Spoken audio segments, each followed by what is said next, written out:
You would never. Like you said, I'm Omni-Man's son.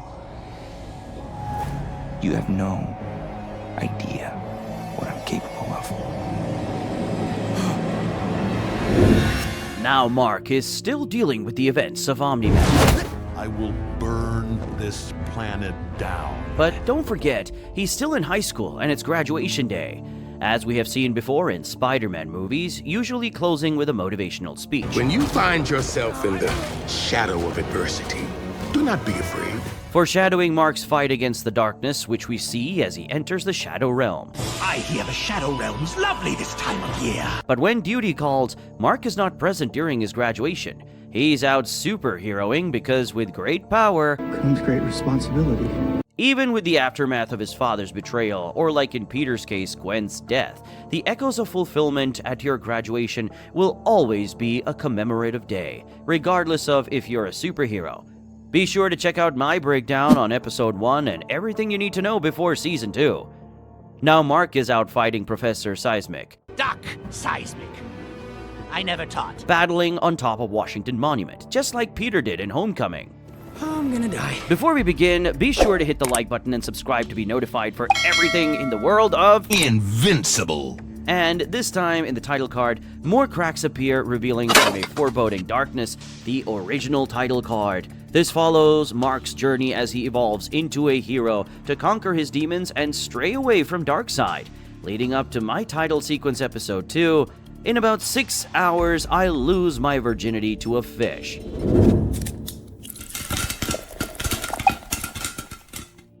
Doc Seismic, the mad scientist. Mad scientist goes berserk. The power of the shockwave in Spider-Man. Now, he has his foot soldiers, the Magnemites, like the fire elemental Mysterio created. In episode 1, Seismic falls into the crevice, into a lava pit, following his attack on Mount Rushmore, but returns this time with his molten team. But does this stop Mark?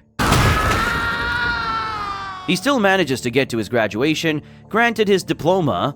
Marcus Sebastian Grayson. Sebastian, Greek origin to be mean, revered and honorable, so he's not just another Viltrumite with a mustache. He has his identity. I'm not just my dad. Now the quote, Whatever you are, be a good one. Mark was right. Made up inspirational quotes? This quote has been falsely attributed to Lincoln. Credit to William Makepeace Thackeray, to strive to become a good person, regardless of one's role or identity, no label of Omni-Man's son. And to celebrate newly grads is to have the best summer ever. But will probably lead to disaster. Just like Liverpool, you will never walk alone, and now we have Martians among us. Russ Livingston, the astronaut now living with the shape-shifting parasite, a sequid, which we saw on his return from Mars in Season 1. Livingston now has the power to transform and disguise himself like Skulls from Secret Invasion. But Livingston is struggling to adopt, but sees hope after someone from his alien race was previously part of the Guardians of the Globe, Martian Man, like how the Iron Giant first saw Superman.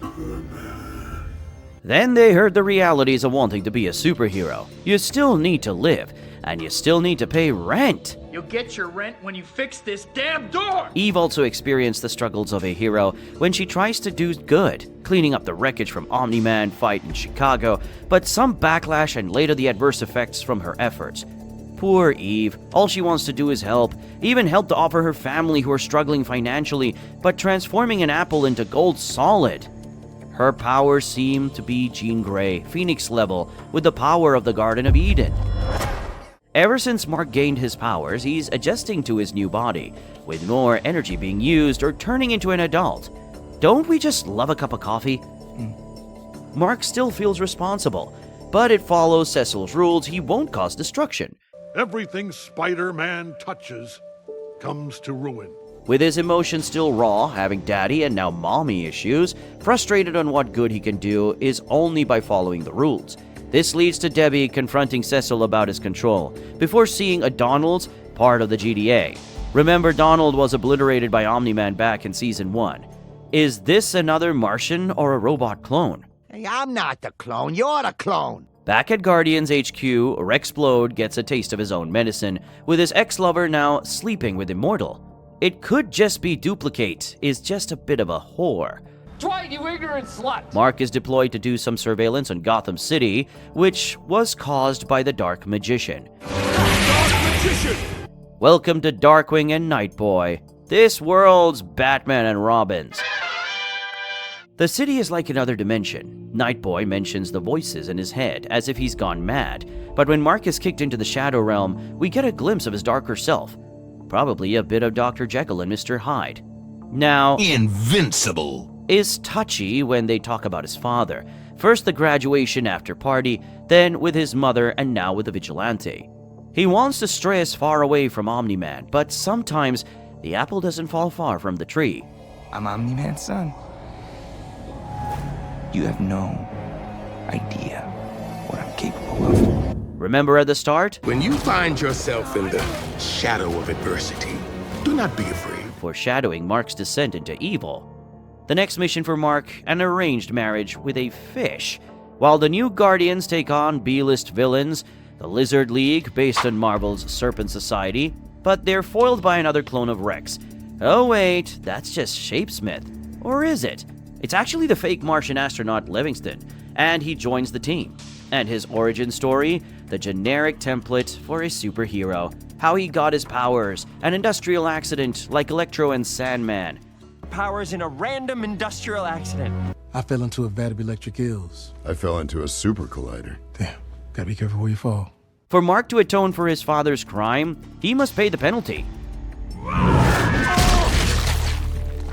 Omni-Man's massacre of the Guardians falls to the next of kin, in this case, Invincible. like Game of Thrones. On behalf of House Targaryen, I ask your forgiveness for the crimes he committed against your family. You're right. You're not guilty of your father's crimes, and I'm not beholden to my ancestors' vows. And just like Game of Thrones, it's trial by combat. I demand a trial by combat. The challenge at first not looking too difficult until...